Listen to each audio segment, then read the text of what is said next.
Hello and a very warm welcome back to the Gimme a Whole Year Wrestling Podcast. My name is Dom. This is Anthony. We have our cups of tea because we are Yorkshire men. We review wrestling history on this podcast. We are happy to have you here viewing us as we peer into your computer screens. Into your past. Into your soul. Into your browser history. Into your checkered browser history. In your house 11, buried alive is what we're talking about history, Dom. Alongside my browser history for the last decade. Wrestling Rewind episode 57. We're at 57. That's pretty impressive. Wow. 20th of October, 1996 in Indianapolis, Indiana. Getting through it now, aren't we? We're getting through it. We are, man. This is it. Some good crazy. stuff. Good stuff. Good stuff in this event, actually. We'll get into it. Here's an interesting one. This was the first ever, in the 57 episodes that we've done, the first ever WWF pay-per-view that didn't have the heavyweight championship as one of the matches. It wasn't on the line in this pay-per-view. Yeah. Instead, Michaels... was one stellar main event, though, wasn't it? It certainly was. Michaels, who was in the... he appeared on the pay-per-view, but he didn't fight for the championship. He didn't defend it. He actually defended it on a dark match after the show against Goldust. Goldust, yeah, there we saw go. that. It was actually his involvement in the pay-per-view was pretty interesting. He looks... I mean, I don't want to sound weird, but Michaels looks good, man. What a fine-looking gentleman Shawn Michaels is at I this think he point, looks a bit high. with his flowing hair. Yeah. Probably is high. I think he looks a bit high. He's probably very high. He's like, I don't need to do it. I'm not wrestling on He's just TV bouncing tonight. around. I'm just going to get He high. bounces down to the ring, and he's like real happy. And it's like It's funny because when he comes out to the ring, he's like, "Oh, Vince, yeah, I thought I'd have a night off, and here I am on commentary." And I was like, "Yeah, you were just getting high, dude." Let's set you back, set the scene. Back then, the UK #1 film was a Goofy movie. Got a lot of time for Goofy. Oh yeah, Bit underrated. yeah, I think so. Good gimmick, actually. Goofy. Yeah. Eugene, Goofy. Oh, Eugene. Yeah. Boyzone Words was the #1 UK song. Would you like to sing it for us? Hang on, I can't remember. It's only words, and Words are all I have to take your heart away. Is that right? Yeah, that's correct. Yes, Good. it was very good. Nice. Commentators was Jim Ross, Jerry Lawler, and Vince McMahon, and we have a really weird angle on the commentary team at the minute. So they're trying to turn Jim Ross heel. It actually worked pretty well, I think. It was weird. I liked it. I think Jim Ross heel was big. I think it was good, and I think they could use it. They should. Let's be honest. Jim Ross's heel was like, "Yeah, you go fake Diesel and Razor." Well, yeah, I mean, but also, the whole angle that comes up with him, the microphone not working and all that stuff. I hated it. It really distracted me from the matches. I loved it. I thought it was great. Cool. We're going to talk about that. Jim Ross as a heel. One day, wouldn't it be a dream if Jim Ross watched an episode of the Gimme a Whole Year Wrestling Podcast? I want it to be known that Jim Ross in AEW, I'd like it to be a heel. Have some heel, not all the That'd be time, good fun, man. but just a little, just a gimmick. And Too respected now. Couldn't be heel. I enjoyed it a lot. Couldn't be heel now. I don't think. People love him too much. I would take my hat off to you, which I will do now. I'll tip my bobble hat to Jim Ross if he becomes heel. But he's great. I tip my hat off to him anyway, and he's incredible. He really tries. I just think he's too likable. And the problem is when he's such a good commentator, and when he's the guy that gives the play-by-play and actually can do the play-by-play. So here's and we'll go into it a little bit now. Here's one thing I noticed. So he's being a heel by correcting Vince McMahon for not knowing what the moves are. Did you know it? He was doing it all the time. He was being what's the word? He was throwing shade. Yeah, absolutely. He was like, this is Vince Russo. Go out there and say that shit. But the thing is, right, that doesn't necessarily come across as heely, because I'm like, Vince should really just know it, man. I mean, Vince has been doing it for years, So it actually makes Vince just look like an idiot as opposed to him coming off as a heel. I mean, again, the dynamic here, and obviously Vince must have known about all this stuff. The dynamic here between them, it really played off very well. I thought this was really good. I really loved it. I'm not a fan. And I also think Jerry gets lost because of it as well. Do you know what I mean? I thought the dynamic between them was great. I thought it was interesting. When Mr. Perfect comes in as well. I just thought it was really annoying when at the start. So at the start that we see... It was legitimate, wasn't it, for a while? It was actually legitimate issues with the mic, and Ross turned it into... No, it was all an angle. I thought there was some... From the moment they come out on the start, there's only two of them that have mics, which is... Vince and Jerry Lawler. So it's from the start, it's an angle, and it was also. I know it was someone in the back pressing a button. I know theirs was fine, but I read somewhere, I can't remember where right now, but there was actually legitimate some technical issues. I know, I read it was all the work. Fair enough. At the start, we see Jim Ross's heel turn attempt, not having a mic, getting frustrated about it. Before he can start talking to the mic, Hunter starts coming down, so he can't give his introduction, if you like, to the podcast or wrestling show, whatever you'd rather. A different feeling to In Your House normally. So gone is the goofy house set. We're in a Buried Alive In Your House, so we're going to start doing some themed sets, and this has the sort of tombstones that comes through, and obviously a gravesite for the last. I think there was some genuine, really scary stuff. Like, for me at that age, I was a lot younger then. Like the grave and Mankind's introduction, and the Undertaker, and the kind of the sting that they do in the beginning. Yeah, where they have, the introduction for the feuds that are on this pay-per-view. Genuinely quite unsettling. Yeah, Mankind. Yeah. It felt big. I mean, I hate a Buried Alive match, but it felt big and it felt different. I mean, they were sort of imitating a lot more of what WCW doing, especially with the sort of individual sets. It reminded me a lot more of WCW. Mankind at this time, was really, really creepy. It's good. Undertaker looked great at this time as well. He looked like, really, really good. About to go through a massive change as well, Undertaker, so stay with us for all that. We're told that Farouk has been injured by Ahmed Johnson. There's an interview with Stone Cold, who is asked about Savio Vega being injured and now facing Triple H. He says he respects Triple H. Obviously, Triple H is a heel, Hunter Hearst Helmsley, for getting in the ring to replace Vega, but everyone is on Stone Cold's lift. He also alludes to the fact that people don't like his language, but he continues to use it, which is great. There's a lot of references to bottoms in this pay-per-view. And again, it harks toward, the era that we're coming into. A much kind of less PC or PG era, rather. Do you know about the backstage story with Vince and Stone Cold with his promos? No. So Stone Cold went up to Vince and he was like, look, because what they were doing is editing his promos, so there was cutting all of that out of it. Yeah. And he went up to Vince and he went, look, I'm not a giant, right? I'm not a big man. If you carry on doing this, my character's not going to get over. So either let me do it, and it did. It worked, man. Course, to massively. But there was originally cutting it out, and then he went up to Vince and he was like, "If you do this, it's not going to work." And it kept in, and magic happened. Magic, baby. Incredible stuff. Yeah. He also says that if Hart does return, he better be planning to retire because Stone Cold is going to make him retire. And that's the bottom line, Dominic. Stone Cold Steve Austin versus Hunter Hearst Helmsley is our first match. Pretty sure this has probably been a main event of several pay-per-views down the years. Nice to see the Elliot, and also of course the infamous Stone Cold music. Yeah, man. First time we hear that remains. Forevermore. The Glass Smash was even there. There's a couple of variations of it over the years, but that I think that the main riff is that version is the one that is current. Now. People are loving Stone Cold as the Hunters, man. I mean, people are going for high fives, but him getting in the faces and still arguing with them. Anyway, man, I mean, the attitude's all there, and it just sort of all blends in. That's why it's so great. It was great, yeah. They're still doing the audio difficulties angle with Ross as he continues to get frustrated by not having his voice, similar to how Stone Cold has said in his promo that he didn't have his voice. Quite a clever dynamic there with Stone Cold going, I ain't got a voice, and Jim Ross saying it at the same time. A matchup we'd see plenty more times through the year. Both Austin and Triple H get into a vocal argument with a fan in the crowd. That was quite funny. After an arm drag takedown from Austin, he flicks a finger up at Hunter. That attitude is constantly in there from Austin. That's why he was such a good character.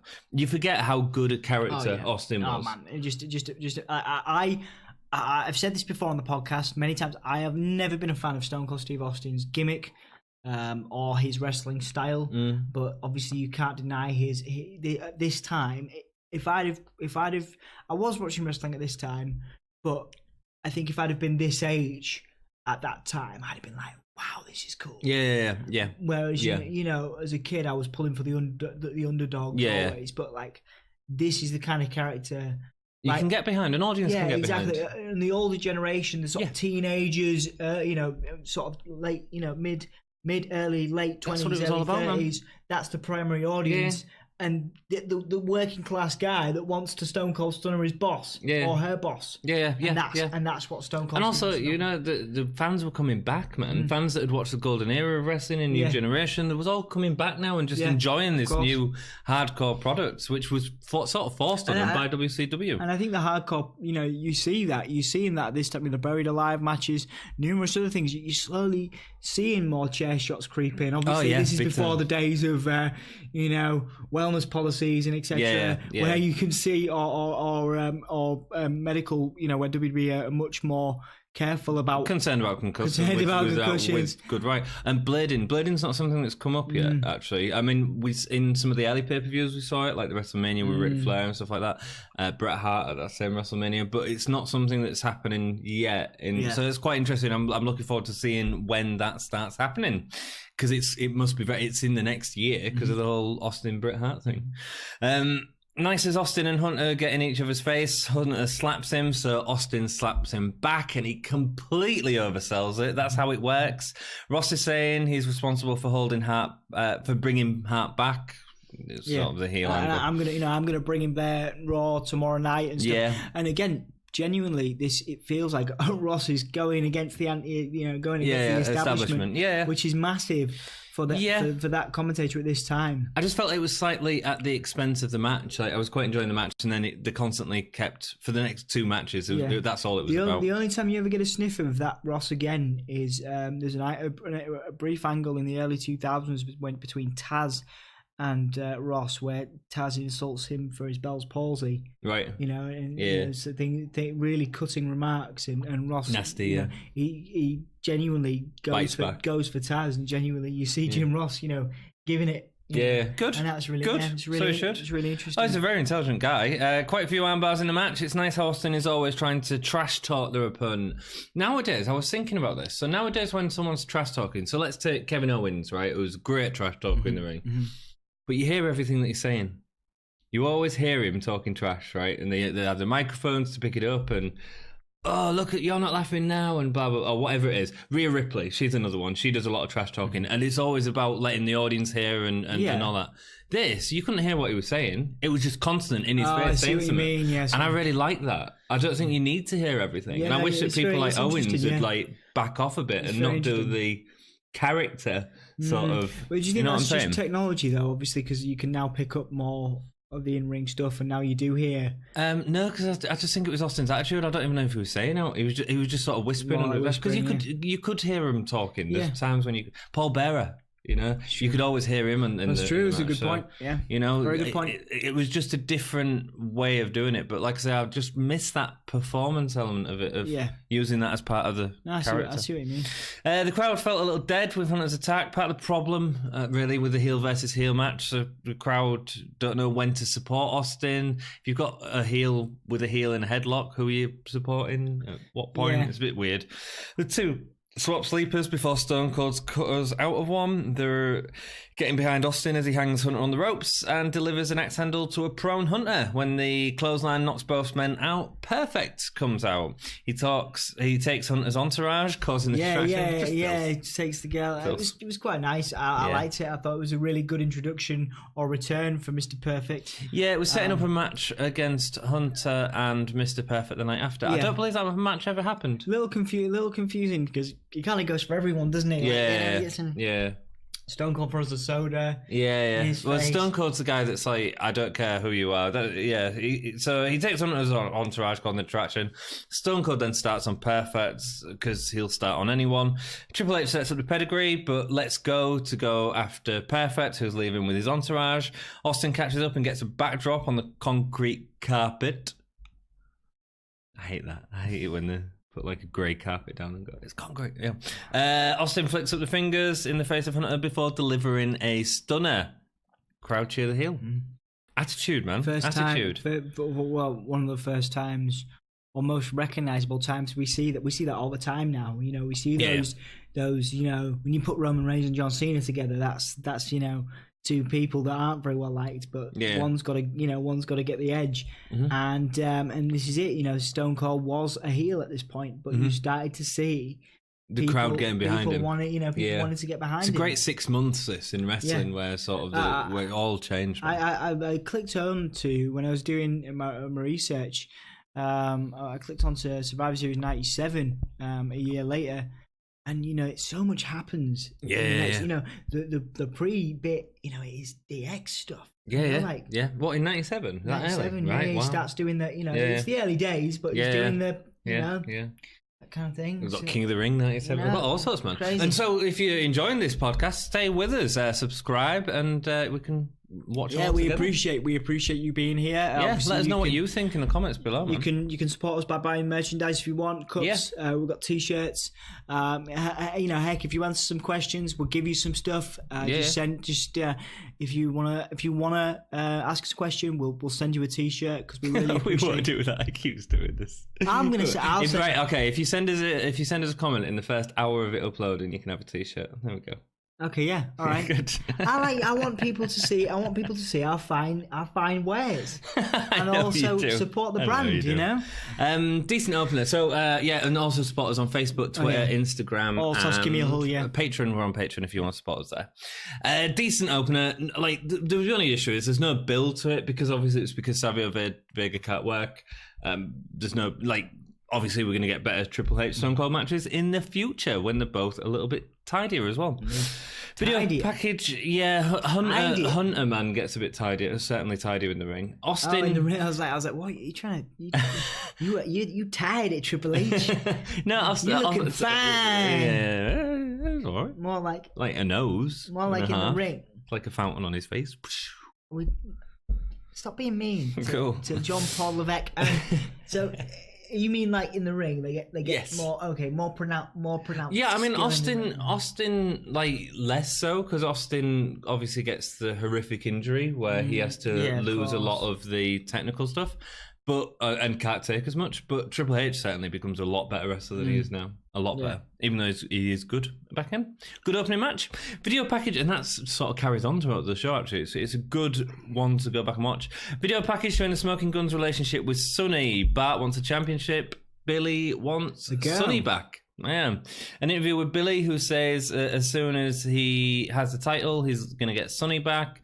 Bart reminds Billy it's not him, it's us who will get the title back. Yeah. It's some dissension between the two. It's nice. And Bart tells Billy to forget about Sonny. Yeah, I like it. I think it's good. It's great. It builds a lot to I just think the tension. I think the tension works really well. Obviously, a very established team, a very good team has now had this rift brought between them, and a very valid rift. All because of Sonny.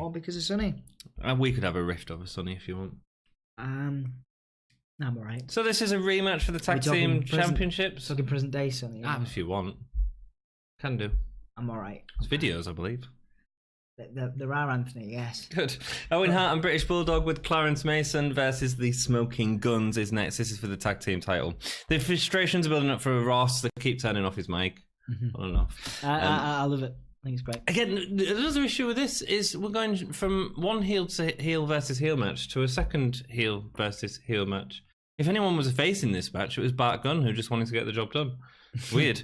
Owen has a haircut, a little thing, but it's much shorter. It's what we'd sort of remember as a later. Yeah. And he goes up against Billy Gunn. Nice stuff at the start with Owen and Billy, two talented dudes. Yeah, they're dynamic. And they have a few good showings over the years as well in different guises, of course, as Billy sort of expands his repertoire in the ring. The two are the most underrated wrestlers, I think. I think everyone does rate Owen. I think everyone knows how good Owen was. But I mean, he never had the sort of push that he should have had. No, but I feel the same way about Billy.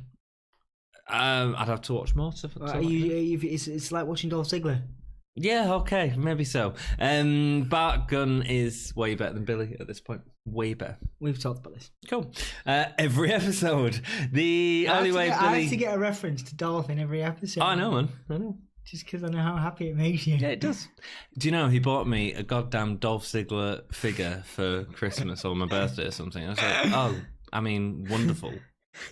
I super kicked that in the bin. It's on your side. You don't lie. Have you noticed it's not out of the packaging? Yeah, you collect it. I'm thinking about doing it as a giveaway at some point. You value it. You're going to keep it and sell it years down the line when it's worth loads because he becomes an AEW world champion. Yeah, doing better than that than he's done in WWF. The only way Billy gets tagged is by Bart clotheslining Bulldog on the outside. Billy gets owned a bit here. Bart delivers a power slam to Bulldog. Two big athletes going at it. I enjoyed seeing that. But it had speed. Both of them so underrated in Bart, especially so underrated, man. Yeah. So underrated. Ross starts taking the mick out of Vince's calls, teaming up with Lawler and accusing Vince of tampering with his microphone. But Vincent, maybe it's a thing that maybe back in the day we would have got it more, but because we know Vince is such a massive heel over 30 years of wrestling. Yeah. And it's not just his character, it's like frustrations with creative. He has obviously been a face, but it's kind of... It's almost like a little holiday for him whenever that happens because it doesn't stay for long because naturally, and you kind of get that feel, especially at the moment we're in 2019. You kind of get that feeling that he's actually, he's kind of like that as a person too. You know what I mean? What, a heel? He's a bit heelish. Oh, he is, man. Of course he is, man. Of course he is. Just his wrestlers don't have a union or healthcare benefits beyond certain things and stuff like that. Yeah, he's a giant heel. Giant heel. Vince, you were a giant heel. Wild card. But knocks Billy off. Oh God. At least we have Yowie Wowie. Yeah, Billy goes for a leg drop on Owen, but instead goes for an elbow. It's really weird. It sort of changes in the air. Billy goes for this elbow and it's suddenly a leg drop and then he's suddenly good at that. He's good at that. Sloppy though, as Bart sets Owen up for a sidewinder. Bulldog is behind Bart. That was good. No, it was sloppy as all heck, man. Well, yeah. Wait, so Bulldog stood there a while, like 10 seconds, while Billy's messing about with Sonny. So the idea of the spot is that Bulldog's going to turn them back. It's a good spot. Yeah, it's a great spot. It was rubbish. It was a rubbish finish. He's there about 10 seconds early. We see exactly what's going to happen. Billy isn't even on the turnbuckle when Bulldog's there. I don't know whose fault it was. I don't know if it was Billy's fault. Bulldog. It was rubbish. When he goes for it, Bulldog pulls back. I know him back. I didn't see that happen. And then back to Owen to get a weak back spinning kick for the win. That's his finisher at this time. Yeah, I like the back spinning kick, but that one was weak because it just... I don't think that ending went the way that it was supposed to go at all. But it was an okay match in general. Bart is obviously frustrated with Billy at the end until the ending, just rubbish, really. All over the place. Jim Ross then gets into the ring to shoot on McMahon, saying Vince is playing games with them. Still playing games to this day. Yeah. He promises Bret Hart is coming back tomorrow. He organised it. Bret Hart will be uncensored tomorrow. That's an idea for a movie. Bret Hart Uncensored. Wow. I'd probably watch that. Why? Well, I'm not talking about. I'm sure you're not talking. What you're talking about is different to what I'm talking about. Yeah. I'm talking about like a full-on movie about his life. Oh yeah, that'd be really interesting. Yeah. They sort of did that with Wrestling with Shadows. That's really good. Have you seen Wrestling with Shadows? So good. No. You've never seen it? No. It's like one of the best wrestling documentaries of all time. Okay. It follows Bret Hart. The film crew follow Bret Hart as they're sort of doing the Montreal Screwjob. Really? Yeah, man, it's so good. Yeah, and I'm talking about like him going into a room with Vince and Vince coming out with a black eye and stuff like that. Really interesting watch, man. You need to go watch it. Jim Ross shoots again on Vince before throwing him the second microphone. Blah, blah, blah. Interview with Farouk, but Vince talks over it. Couldn't hear what Farouk was saying. Probably not important. It's all about Ahmed and Farouk. Ahmed says he will pay him back once he's better, as he attacks Farouk backstage with the two before. Ahmed, man, he's gone from being this sort of guy that was appearing on pay-per-views, doing great stuff, to this guy that's injured and they're still trying to use him, but it just feels a bit weird. It is a little weird, isn't it? It is a little weird. Nowadays, when a guy's injured, they're off TV. That's it. You know. I feel like they were trying to get their money's worth with. Yeah, I think they probably were. Yeah, but actually, it didn't work. It just sort of made it all a bit cowardly. Ahmed Johnson again should have been so much more than he was. I think they had a lot of potential. They had a lot of potential there, but they didn't use it. No, I think they tried. I think the injury just came at a really bad time. Yeah, it fell flat. Perfect comes out whilst Ross is telling him something. He joins McMahon and Lawler on commentary. You see, I really thought this whole commentary angle was a real shame because I thought it hijacked the show. And actually, I think this is a really good show. And I think it would have been made better without this sort of stuff going on. Save it for Raw, man. You know, let's have the pay-per-view as a big thing that we're going to watch and enjoy the wrestling, you know. Let's play all them angles out at another point. Matt Mero with Sable versus Goldust with Marlena for the Intercontinental Championship next. Matt Mero backstage as Lawler says how does he feel about Farouk's replacement being Goldust? He says he's focused on the match. Lawler reminds him that he's never beaten Goldust. Stakes going into a match. Something we don't have much these days. Mero gets pyro, Catherine wheels on a metal grate, as well as a robe. Well, investment into Mero at this time. Yeah, man, and it's a great robe. It's macho robe. It's not Shane Douglas robe. You know, it's good. We've talked about you've definitely messed up if you get a Shane Douglas. If you get a Shane, yeah. Now Bobby Roode is now back to. Like, to be fair, he always had a great robe, but he's definitely at Ric Flair. Robert Roode. Thank you. Carry on. He's great, Robert. I like that. I like it. It's cool. The two put on a decent match. Lots of hip tosses and arm drags early on from Mero. Keep the pace up. Goldust showboating much less in this match, and it helps the match. It helps keep up the pace.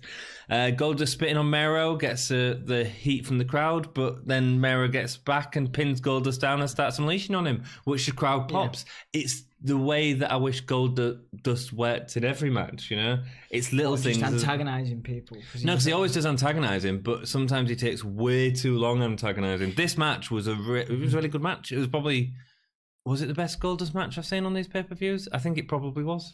I think I still rate his stuff with the Undertaker in terms of all round. Yeah, but not all of them. But just some of the psychology was great between the two. But then equally, Mero and Goldust have a long history, which goes into the next few years. Yeah. And their dynamic is good. I think they are good. To me, Matt Mero needs a guy like Goldust to make him look good. Oh no, I think it's Matt Mero. I think is great. I think Matt Mero is really underrated. He's an incredible performer in the ring. Some of the stuff he does is like to me, he's like Buddy Murphy. Like Buddy Murphy's great, an incredible performer, but just not much about him. Right? Okay, fine. Like, I get that. Character-wise, yeah, I get that. But then in ring, he's doing stuff that other guys aren't doing. Hurricanrana's head to head, it can be really neat. Absolutely. You know, like I say, I think to be fair, I think Buddy Murphy did go up to the main roster, but no one paid any attention because it doesn't matter now. But like he's on SmackDown or something. Yeah. But like, and again, same with guys like Cedric Alexander, just incredible performers, but just nothing about them. Yeah, I get what you're saying. And then they're wasting the promo time, modern day on a guy like Mojo Rawley. Who now, you give that time to Buddy Murphy or a Cedric Alexander, maybe they do more with it. I think Matt Mero had everything. I think he was planted with a bit of an AF gimmick. I agree with you. But in terms of, I know. I'm aware. When he has a match with his wife. And the boxing thing. Yeah. The Hurricanrana from Mero doesn't hit as well as it should, but flipping over the top rope 360 onto Goldust's shoulders was really nice. He took risks in the ring. He could have been macho. I will say his shooting star press was great, blooming brilliant. The wild thing, the one where he goes upside down and lands it upside down and then straight over into spin. Beautiful. Goldust, and it's so different to what everyone else is doing on the roster. Goldust clothesline are different. He sort of, I noticed this about his clotheslines in this match. He sort of falls into his clotheslines a lot. Yeah. It's not. I don't know if it's good. It's just. I've just noticed it. Goldust takes to the mic and tells the audience to shut up before threatening to put his tongue down everyone's mouth halfway through the match. I like that. Nice. Yeah, it was fun. Yeah. It was fun. Nice. It was to the point, and he did it, and then he carried on with the match. It didn't become for too much. Mero does a moonsault body block from a backwards position on the turnbuckle. No one else was doing it this time, man. I mean, this is like Hakushi 2.0, you know? I found Hakushi to have more personality than Marc Mero. Really? He just come out silent? Yeah, exactly. his personality. He was a bit like, do you know Spider-Man? You know, Craven the Hunter? Yeah. That'd be Marc Mero. He reminds me of, it reminds me of Craven the Hunter. I'm trying to think of someone modern day. Maybe Robert Roode. I don't know. I've got time for Robert Roode, but again, he needs. It depends what you're talking about. If you're talking about like in ring, like he's Mero's better than Robert Roode, I think, in the ring. No, I don't. No, but wrestling's moved on so much as well. Yeah, that's true. Cool. Two of the crowd that Austin and Hunter had banter with earlier can't keep the hands off Goldust and Mero. It's a little bit weird. Subby Kid in the front row. Oh, yes. Bit hands off. Hands off. Goldust goes for the final curtain, but Mero back flips out of it. Hunter comes out as Perfect goes to get involved, and the two of them stare down as Goldust goes to attack Perfect from behind, but Perfect catches him. Mero lands a heavy Samoan drop before delivering the wild thing. Boom, and out from the top turn, buckle for the win. A really nice finish of that one. I mean, that's like the tuck-in shooting star press, isn't it? Yeah. Nice. Backstage, I really enjoyed the match. It was probably one of my favourite Goldust matches of this era. I think, do you know what my favourite Goldust match is of all time? Of all time? Of all time. You're about to see some good stuff. Okay, cool. I haven't seen that yet. So I'll tell you, and you're probably going to hate me for this. It's on a mixed match. It's on a mixed match challenge. You made me watch this a while ago. And it's with Mandy Rose, and it's great. The character stuff in that is so funny. It's a real shame that he's... Well, it isn't, because he'll do much better in AEW, I think. But apparently Vince was dead against him leaving. But then Vince should have used him. Well, exactly. This is what I mean. Like, yeah, like, cool. He could have, like I say, they've missed out on, a similar role that they've given Billy Gunn. Imagine. I mean, you could make an argument that Dustin Reynolds is more than capable of filling and. Not necessarily surpassing, but certainly filling his dad's shoes in terms of impact on the new generation. Yeah, could have. Yeah. But we can now do that for AEW. Yeah, absolutely. And if he's going to get the opportunity to do that, then that's awesome. Good for him. Absolutely. And he gets the match that he wanted with his brother. Mm-hmm. Which WWE missed out on, man. I'm excited for that. Yeah, and there's also an element of the AEW wrestlers are doing a lot more work backstage. Mm-hmm. I think he's great for backstage there. I don't know if he's staying in AEW or what, but look, man, WWF had missed an opportunity, like not giving him a retirement match or anything like that. Absolutely. I mean, it's just mad. Absolutely. But then they've done that with Mark Henry as well. There's a load of... Goldust should have been in NXT about 3 years ago, working with a talent there. Mm-hmm. And it's the same with Rhino. Sorry, we've gone well off topic. Rhino's he's leaving the company in July, right? He wants to work independence. If they'd, instead of like just keeping him off TV for ages and ages, if they'd gone and put him in NXT and got him to work with the kids, which they did for a very brief time with Baron Corbin, and they had some decent matches. Yeah, I know that exactly. I hate Baron Corbin, but they had some. But that's where he was better used. I get that he's sort of fun. A guy like Rhino, he knows how to make a young guy look great. Young guy look good. Whereas you put Baron Corbin next to Finn Balor, you're easily going to be outshone, in terms of quality and skill. No, so anyway, moving on. Backstage, we see Jim Ross with fake Diesel and fake Razor. Yes, we are there. I mean, it's not a storyline in this, so it's fine. It could have. I see what WWF were doing. So if you don't know. Go back and watch the earlier episodes. No, this is the first time we've seen Diesel and Razor. No, I mean, but in terms of the background of like how National Hall left, why they're trying to replace them. Yeah. So they're doing it. They own the characters. They own the characters of Diesel and Razor. Mm-hmm. Scott Hall and Kevin Nash are in WCW, the hottest thing there. NWO starting up, it's massive. Mm-hmm. Vince is like, right, we're gonna just cast two new guys as Razor and Diesel. If it had been like this, it might have turned some heads. But the way that it works is just awful. I think it was slightly tongue in cheek. I think they were trying to make. Oh no, they were trying. No, they were trying, man. They cast Glenn Jacobs as one of them, man. He's a star. He's a star. He becomes a star. He's a star. He becomes a star. He was a star when he was Diesel. Sycho Sid versus Vader, and he was big. He was a big man. Sycho Sid versus Vader with Cornett is next. Built up as the Battle of the Powerbomb, and the video package sells it as that. Whose powerbomb is better? 6'9", Sid is taller, but Vader's heavier, meaning that he can get more weight behind it. Yeah. I love that whole, like, bringing the sport in element into it. That sort of, what do you call it, where you've got, like, comparisons between two? Tale of the tape, tale of the, that sort of thing, where the sort of like, it's great. It makes it feel legitimate. They asked Michaels whose powerbomb is better. He says that both of them are knockout. If you get one, you're out. Winner of the match will face Michaels at Survivor Series. Face Sid comes down. Crowd going mental for Face Sid. Love Face Sid. The master and the ruler. Oh man. Of the war. Michaels comes out, hair down, suit, shirt to watch the match. You look great. You like Michaels in this one, don't you? I do. He's a good looking man. He's wearing like, it was like was it a turtleneck? It was probably a turtleneck. Do you like a suit jacket? Not normally, no. Okay. Michaels. You might look alright. He high fives Sid. Poof. What? Because it hides my chins. He high fives Sid, goes up to Vader, and then starts getting in his face. Cornett gets in Michael's face, but Michaels blows his nose on his hanky before giving him a boot to the backside, sending him out the ring. It's great. Vader goes to attack Michaels, ducks out the way, leading to a square up with him and Sid. What a perfect way to start off a match. No messing about, a bit of fun between them, and then we get straight into it. Michaels joins commentary. Sid can't lift Vader, so ends up delivering his fist to Sid. He gets an avalanche in the corner, sending Sid to the outside. Cornett attacks Sid with his tennis racket. The two obviously worked in WCW together. You can see that because they've got these spots sort of well planned out. There's a couple of hard hits to Vader's match, which is always interesting to watch. To be honest, it's Vader doing all of the offense, not Sid.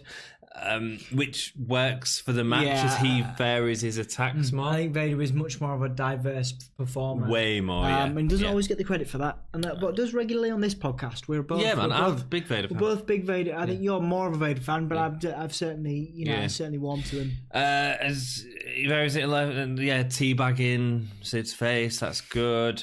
Holding clotheslines, so he sort of holds Sid's hand while delivering multiple clotheslines. Just sort of little twists on punches and kicks, big man stuff that makes it more dynamic to watch. Sid slams Vader, but when he climbs to the top turnbuckle for a crossbody, Vader catches him. Sid, that was good. 6'9", man. That was good. I like that. That's impressive. He gets a splash off the second rope, but won't pin Sid, lifting his head up instead. This before, you think, man, Vader, you would have so much more success if you just pin the guy. I tell you, I'm not a massive fan of it. It's just Jim Cornette. It's Jim Cornette both times because he did it obviously against Michaels too. Yeah. But like, blooming hell, Jim, just go away. Just let him. Yeah. Just go away. Just do another one. Do another one. It's like up again. Yeah. It's like no. If that was me, I'd be like, nah, mate. You know what? I'm gonna win a world title. I tell you what, I didn't like. I didn't like Vader getting someone in that position. Right, here's what I'd compare it to, right? If Finn Balor had someone in that position and he climbed up to the top rope and delivered an elbow, right? Because Vader delivered a splash. Yes. You'd just be a bit like, why? Yeah. Why didn't you just go for the Vader bomb there and then? Yeah, exactly, yeah. Yeah. And you can do another one and still play the same angle, but... Yeah, no. So, I understand. Yeah, he manages.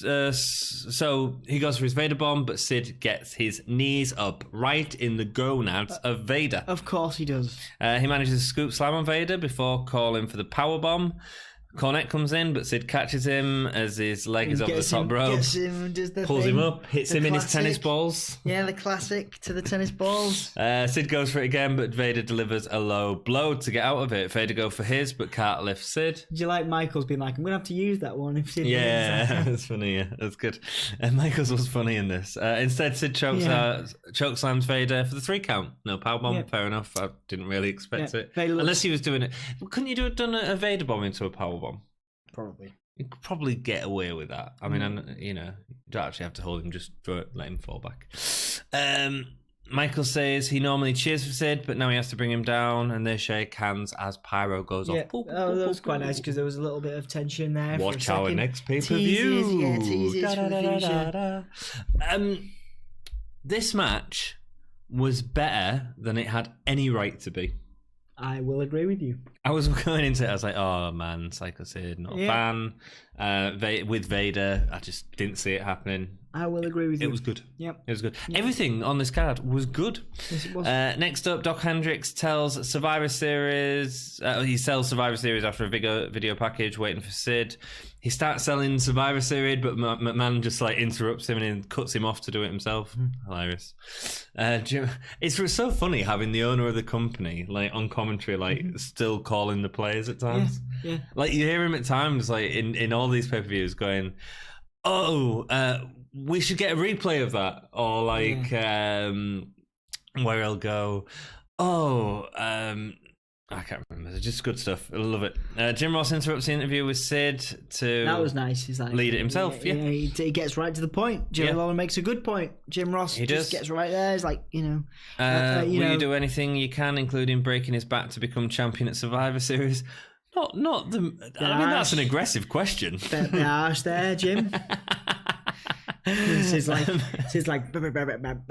yes. Oh, this is the worst promo. You should actually go back and watch every Sid promo. He does it loads. This is awful. He does it loads, man. It's awful. What's it? The question is simple. Yes, I will. I will do anything. I have to talk about destiny and make my conquer. Yeah. Make my conquer. That was a thing. All right, Sid, what are you on about, mate? What, mate? What are you on about? Master and ruler of the world, are you? Hey? You having a laugh? I loved it. I got really entertained by it. Next match. You got else to say about Vader and things? No. Buried Alive match next. Mankind versus Undertaker. New match type. Scary. No, I agree with you. I could see why you'd be scared of it as a kid. Video promo leading up to it, including Mankind beating up a casket with Taker inside. That's something that we haven't seen on pay-per-view. I'm still stuck on. Like, I've got Sid promos from over the years where he just starts going. There must be a compilation of that. Yeah, there is. There is one. I've seen one on YouTube. I bet it's great. I bet it's great. The only other person that's kind of like that is Warrior. There's Warrior. There you go. There's another one. Yeah, there's the two, and Scott Steiner. He does the maths one, doesn't he? Yeah. That's hilarious, man. Love weird promos.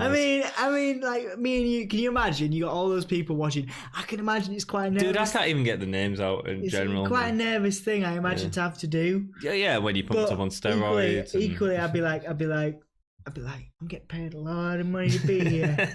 Best not mess this up. You know, I better make my conquer.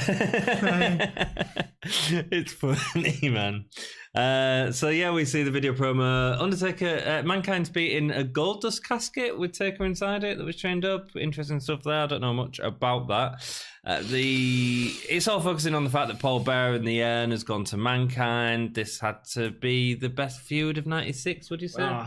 Incredible. I know matches, we come to more. There's more. The only thing that's sad about this for me, but I don't know how else you could have done it, was that Mankind ended up, as he always did, with The Undertaker. Very rarely did he actually get a victory. There was a lot of... He did run boiler room brawl. Yeah. There's a couple of them at this period of time, but the Undertaker always goes, or very rarely loses. But you think, like, Mick Foley, like, he was the guy to put you over, and he put everyone over so well. He did. And we're not just talking about Undertaker here, we're talking Triple H, like, later on. He did, Stone Cold, The Rock.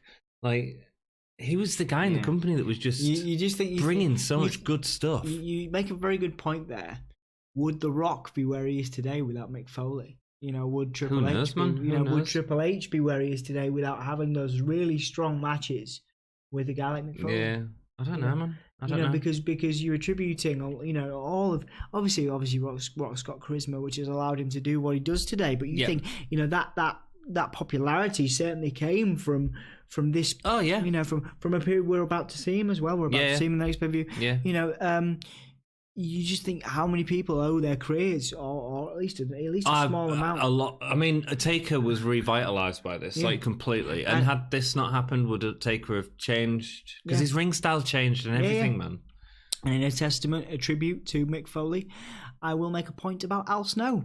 Al Snow's career would not have gone nearly as well. No. Without Mick Foley. No. Al Snow. And Al Snow has helped so many wrestlers. It's true. It's quite interesting watching his New Rocker stuff. I wasn't that impressed. No, I wasn't either. It's weird, isn't it? Because I really respect Al Snow as an in-ring performer. He liked our post on Instagram. Did he? Epic. He liked the most. Thanks, Al. Thanks, Al. Cheers, Al. The most recent one we did where we talk about him and in the last Leaf Cassidy when he comes. Oh, nice, man. Cool. Rock and roll. The two start off quick. We take getting them quick punches at the turnbuckle. I love that, and it reminds me so much. I don't think I'll ever get that out of my head as a Mankind, because that's when he first started doing that. Yeah. And to me, that was a massive shift in Taker that suddenly made Taker exciting. I think his attire, everything became... And it was all because of this feud. Yeah, I mean, it was after this match. It became darker. It became less cartoon Undertaker. Yes. Which was obviously predominantly throughout the last few years. Yeah. And more like, I'm an evil person, and I'm gonna potentially bury you. It just lit a fire under Undertaker, and you can see that he's changing at this point. But like the next pay-per-view where he comes out and he's completely, and we'll talk about it in the next episode a bit more. But he's doing wrestling moves, which he doesn't normally do, you know? I mean, he does the gimmicky stuff, you know? The two start off quick with Taker getting quick punches. Mankind is outside the ring as Taker delivers a big boot from inside of the ring, sending Mankind's head straight back into the barricade. Nasty ring. Yeah. Taker then dives off the top turnbuckle to the outside to attack Mankind. Gives the feeling that he's going to go to new heights to defeat Mankind, and that's what kept this feud going. Yeah, it was big. The two fight up to the gravesite, fighting to try and get each other in whilst tumbling down the dirt mound and that sort of stuff. They head back into the ring as Taker strangled Mankind with a mic cable. Real funny. Do you remember in Crown Jewel last year he tried to do that Triple H, and Triple H was like, no, we don't do that anymore, Taker. Like, proper fought his way out of it. It's hilarious. Then they fight in the audience again, something we hadn't really seen in WWF at this point. Not fighting in the audience. Taker delivers a nice high. So he does that clothesline where he does a really high, but he delivers it over the barricade. Yeah. Neat. It's good. Really neat. Again, people taking more risks now. We're seeing more edgier content, which is becoming more prevalent. This was probably a catalyst. I think Vince McMahon probably saw this and was like, we can do. I think so. We can do something similar, and I'm going to push. Unfortunately, a lot of the guys weren't at the standard that Undertaker and Mankind were. So you get some of these matches in the next few years with this kind of more extreme edge. And, again, you're putting two of the best performers you have in these environments. They're gonna. I didn't rate Undertaker until his matches with Mankind. I'll be perfectly honest. Like that, I get it as a character. I think we have to remember, and I think the people that do view the podcast, I think if you go back and watch, we are both of us, and it's one of the only things we have a lot in common outside of the podcast. But in terms of wrestling, one of our biggest similarities is that we are both huge Mick Foley fans. But there's reason for it, and there's justification for it. Well, we both believe he's one of the best, if not the best of all time. Yeah, and it's not just that we're big fans of him as a character. Like, the character's interesting, but actually we're not watching much of the character because the character stuff is sort of generally reserved for Raw and stuff like that. I mean, we like the character when he's younger, but all we're seeing is sort of the pay-per-view matches and going, wow, he really put that guy over. That's great. Taker goes for old school, but Bearer knows this too well, so goes and grabs the top rope, hanging him on the top rope instead. Didn't really catch a good angle of that though on camera, did they? Bearer hands Mankind a pen. Is it a pen? I think I put pen. I put something else that sort of corrected to something else. I couldn't see what it was. He attacks Taker with it. yeah, he did that a few times. I didn't really like the pen thing. It was similar. I thought it was like a little sort of little pipe thing, but yeah. In the next one, he's acting like it's like a comb that's like covered in PVC tape. It's weird. Yeah. I don't think it was needed. I think if he was to do it, he could have done the Jerry Lawler thing and actually had nothing instead of this plastic looking pen thing. Taker delivers an elbow, knocking it out of Mankind's hand, and starts attacking Mankind with it instead. Watch out for the pen. Undertaker turns his attention to Bearer as Mankind gets a chair from under the ring. He avoids Mankind's attack, but Bearer uses the urn from behind, leading to Mankind getting a chair shot right to the back of Taker's head.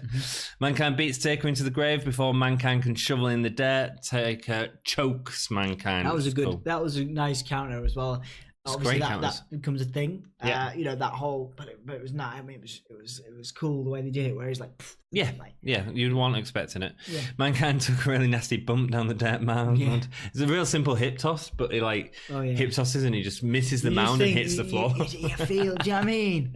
You feel for him, don't you? He did. He had a bit of extra padding, bless him, but they both fight back to the ring. Mankind gets a sit-down pile driver, but gets frustrated as he can't pin Taker afterwards.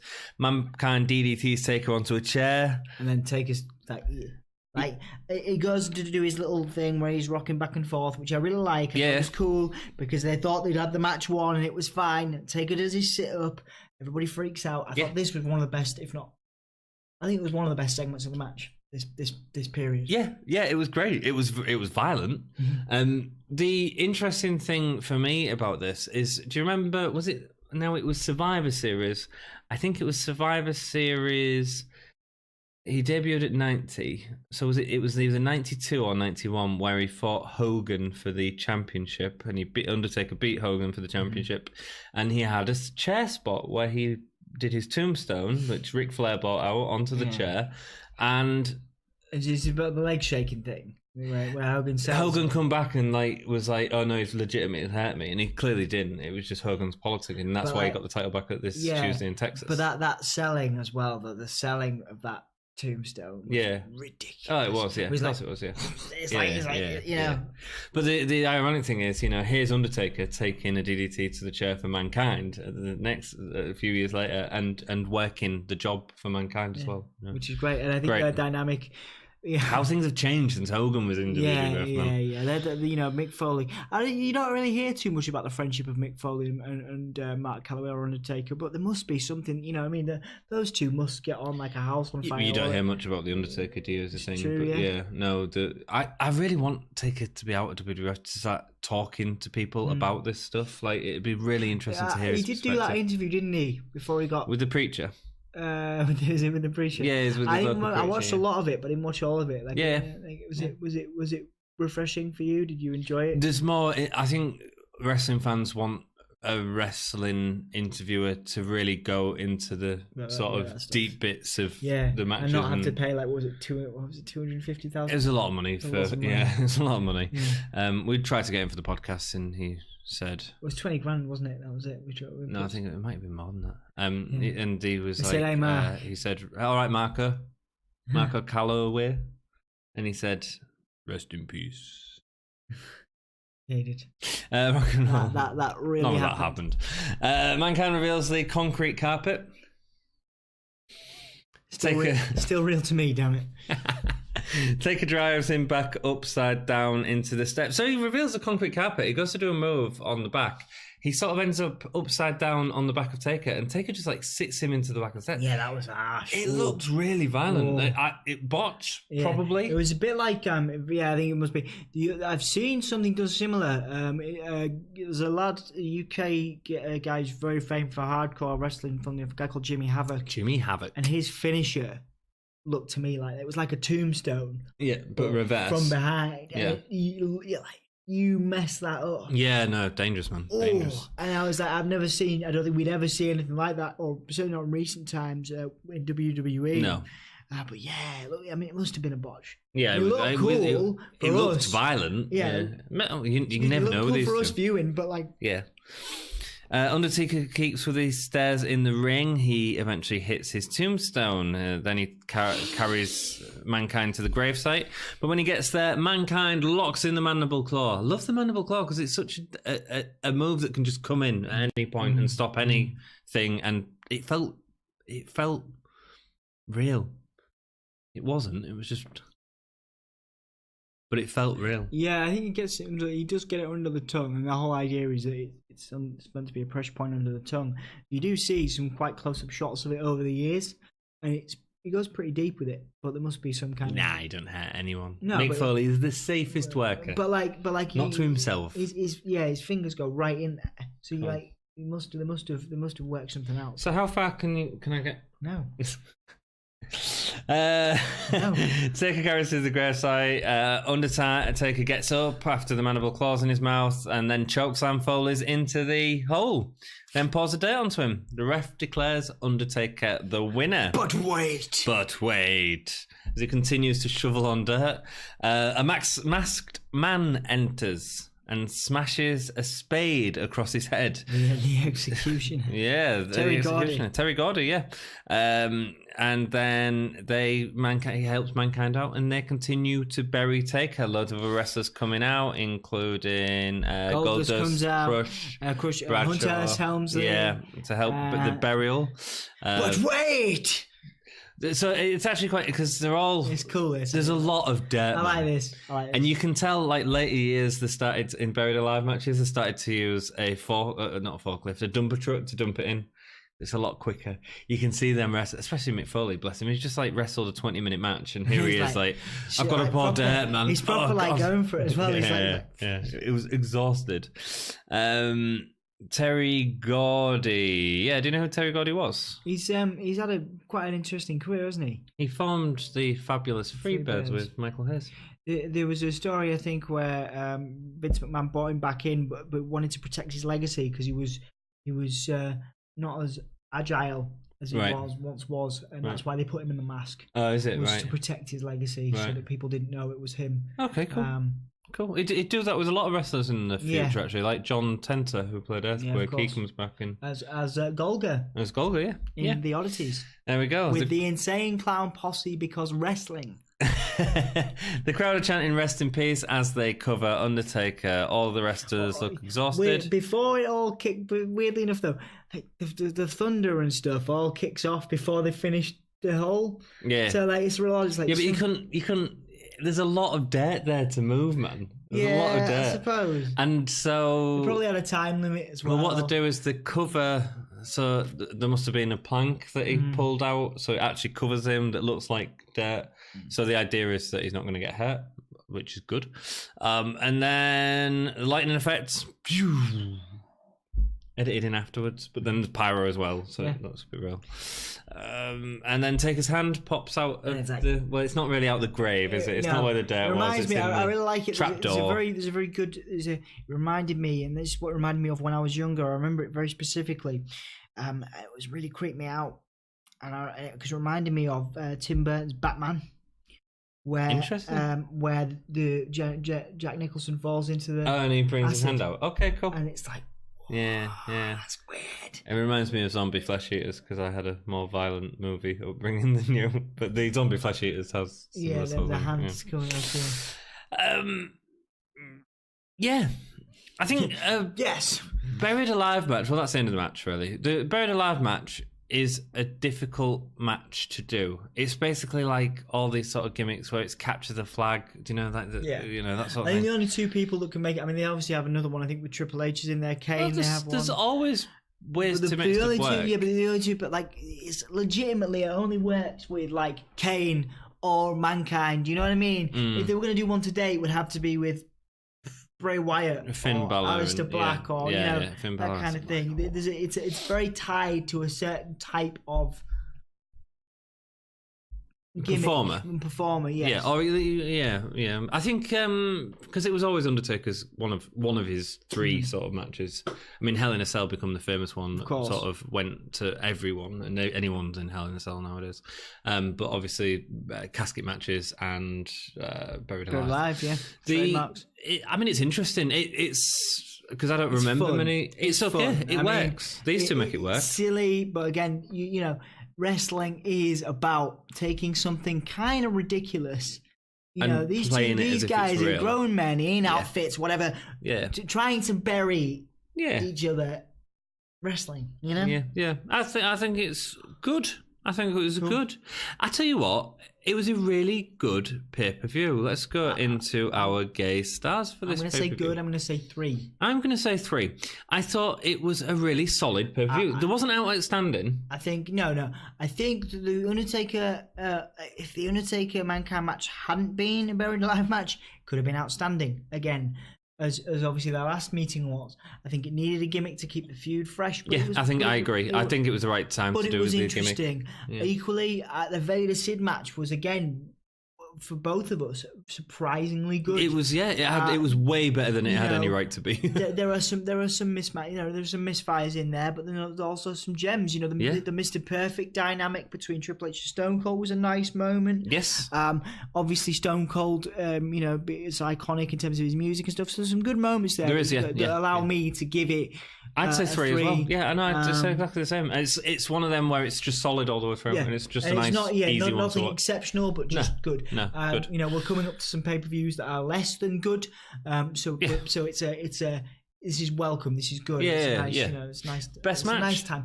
I'm going to say, because of the spectacle of it, because wrestling and theatre and everything, I'd say the Buried Alive match. I'd say exactly the same. Yeah, just because of the theatre, you know, like I said, it was different. Yeah. And I mean, it was the right time for the gimmick. I think for, you know, I'm assuming we're going to do a Holy Chip moment, and I think we are. You know, after we do best performance, there was a ton of moments here. You just think that the reason why this gets our vote. Yeah, a lot of moments in this. There was, wow. Yeah. Or like, you know what I mean? Yeah. No, that's why it's best match on the card, brother. Best performer. Undertaker. I'm going to say Undertaker. Yeah. For a change. I think that's one of the first times we've probably said Undertaker. Yeah. But he seemed to really lead the match. It was great. It was really good. Weird. Not weird. I mean, there's plenty more where he'll be in the future, of course, you know. But it's just such a change. We forget now. He's coming into his own. That's part of the reason they buried him. He's coming into that now. He is, yeah. He's coming into that now. Yeah. Interesting. We're going to see more decent Undertaker matches. Yeah, absolutely. Because of this period of time. And because he's been buried alive in this pay-per-view, and he's going to come back as something slightly more edgy. Yeah. Interesting. Holy shit moment. The backdrop into the stairs. I'm saying exactly the same. The reverse pile driver into the stairs. Yeah, I don't know if it was a botch or what. It's one of them that I'd really enjoy to hear Mick Foley talk about. Yeah, whatever it was one of those moments as a fan. Even as a fan, you wince a little bit. You know what I mean? Yeah. Dude, we chose exactly the same. I don't think we've ever done that. I don't think we've ever done that. 57 episodes. I think this is in its own right. It's a monumental occasion. Will you marry me? No. Okay. Thank you so much for watching. Yes. If you've enjoyed the episode, please head on over to our Facebook and give us a thumbs up there. Thumbs up on the video really helps us out. And if you write comments, we'll quite happily read them out and remember, if a comment goes up in the first hour of this upload, you can have a free t-shirt. I'm serious. Whether he is or not, somebody's gonna get a t-shirt. Only if you comment. What I don't want to happen is for our podcast to take off. It won't. And then, like in 20 years' time, you'd be like, "Oh, I've got to make another batch of 300,000 t-shirts because everyone's gone on this." I love that. Let's make that happen, gayers. Let's make that happen. Let's do it. Let's do it. Rock and roll. Keep it gay. Thank you so much for watching. Yeah, do it again. Keep it gay.